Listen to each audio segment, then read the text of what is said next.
Pues vamos a platicar en este video sobre dos posturas importantes de la teoría general del Estado, que son la de Jelinek y la de Hans Kelsen.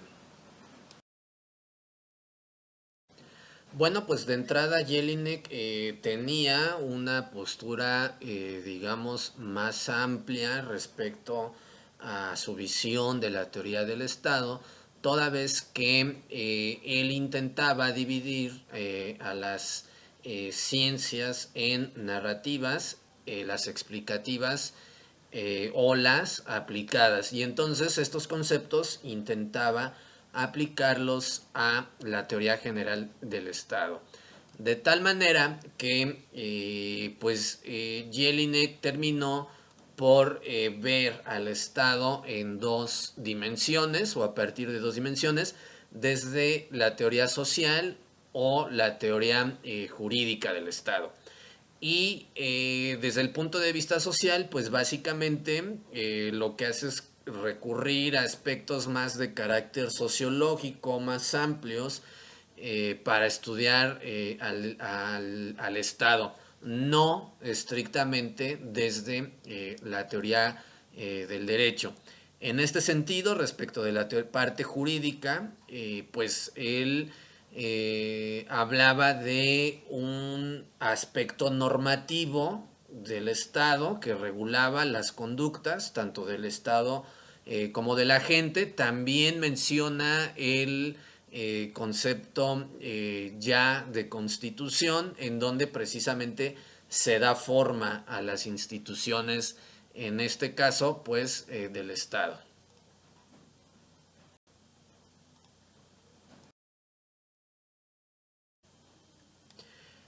Además, Jelinek, pues vaya, decíamos, le da entonces un enfoque de carácter sociológico al Estado como una unidad de asociación, ¿no? Porque somos seres humanos, alguien diría somos hombres, pero bueno, que estamos asociados en donde le otorgamos el poder de mando pues a alguien dentro de esta organización que básicamente pues sería quien ostenta el poder político y que también podríamos decir ostenta el concepto de la soberanía dentro de un territorio determinado.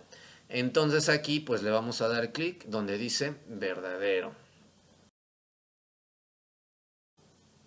Por otra parte, cuando hablamos desde el punto de vista jurídico del Estado, bueno, pues igual que Jelinek nos está hablando de una corporación o la asociación de sujetos, pero también nos va a hablar de los derechos y las obligaciones que cada quien le corresponden, tanto al gobierno, que tiene derechos y obligaciones, nosotros como pueblo, que también tenemos esos derechos y esas obligaciones.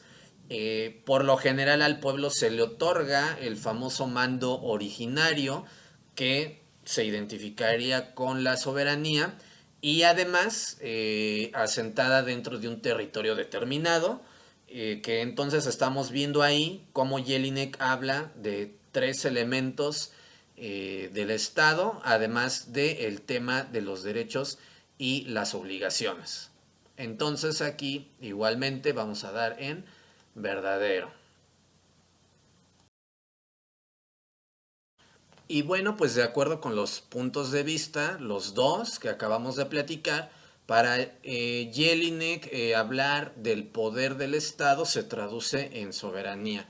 Quien ostenta el poder es el sujeto soberano. Entonces aquí pues igual vamos a aplicar verdadero y ahí está. Un aspecto importante en Jelinek pues es cuando él habla de la finalidad. ¿Qué finalidad tiene cada estado? Bueno, pues prácticamente él lo que hace bueno, es decir, esto depende de la práctica, ¿sale? Esto depende de la forma empírica en la que funciona el Estado y obviamente pues eso tal vez depende de circunstancias. Entonces, él lo que dice, ¿qué finalidad tiene el Estado? La que el propio Estado se va a plantear. Y por lo tanto, pues también hay se desvincula el Estado respecto de la esfera moral. ¿Por qué? Porque entonces la finalidad va a depender de las circunstancias prácticas que se deban aplicar. Otro aspecto importante de Jelinek es que él hace una clasificación muy sencilla del Estado, a diferencia de otros autores. Para él simplemente, bueno, pues habrá que estudiar qué es una monarquía y qué es una república. Entonces prácticamente plantea una oposición entre cada uno de estos. La monarquía, donde el poder radica en una sola persona, y en la república, en donde el poder pues es precisamente de todos o una cosa pública. No obstante, hay subdivisiones o subclasificaciones en cada una de estas. Entonces aquí vamos a aplicar donde dice verdadero. En el caso de Kelsen, bueno, recordemos que él, una de las cosas que propone cuando hace su teoría del derecho es eliminar de el derecho todos los elementos que le son ajenos, que en este caso él habla de los elementos ético, políticos y científico naturales. Es decir, el derecho hay que estudiarlo solamente desde el derecho y como derecho. Y bueno, pues entonces él considera que eliminar todas esas cosas impuras del derecho, pues nos llevaría a un estudio adecuado tanto del derecho como del Estado, porque básicamente él identifica que es lo mismo derecho que el propio Estado. Entonces hay que quitarle de cosas como la política.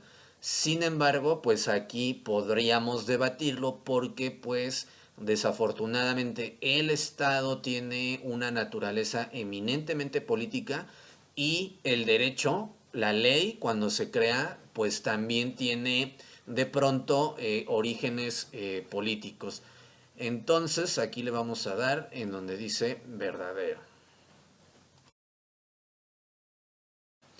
Y bueno, pues entonces Kelsen habla de que derecho y Estado son sistemas, ¿sale? Ya platicamos un poquito de los sistemas, en este caso sociales, pero básicamente el Estado, para él el Estado es una unidad sistémica de normas. Por lo tanto, básicamente el Estado sería, o su estructura interna sería a partir o llena de normas, ¿sale? Podríamos también plantear algún debate, porque retomando la diapositiva anterior, porque ciertamente cuando hablamos de que el Estado, en las actividades del Estado, para bien o para mal, está involucrado la política y por lo tanto los intereses políticos, pues a veces el derecho que regula a esta unidad, pues también está dotado o creado de estos intereses de carácter político. Bueno, pues en conclusión, obviamente cada uno de ustedes saque la suya. Lo cierto es que particularmente no podemos plantear el estudio de la teoría general a partir de una visión limitada en donde lo estudiamos solamente como algo que se identifica con normas o con derecho, sino que efectivamente, y por experiencia de trabajo, también puedo decirles que hay un elemento importante, ¿no? El poder político radica en una persona, un actor político, también que de pronto vamos a encontrar diferencias entre la ley y los hechos, deber ser y mundo del ser, que ya habrán platicado ustedes por ahí. Entonces, el sistema o esta teoría del derecho, perdón, teoría del Estado, hay que voltear a ver también a la parte política del asunto. Hay intereses, hay alguien que ostenta el poder, hay alguien que puede abusar del poder, desafortunadamente, y también puede hacer uso de las leyes para cumplir sus propósitos. Muy bien, chicos, pues espero que el video les sirva, que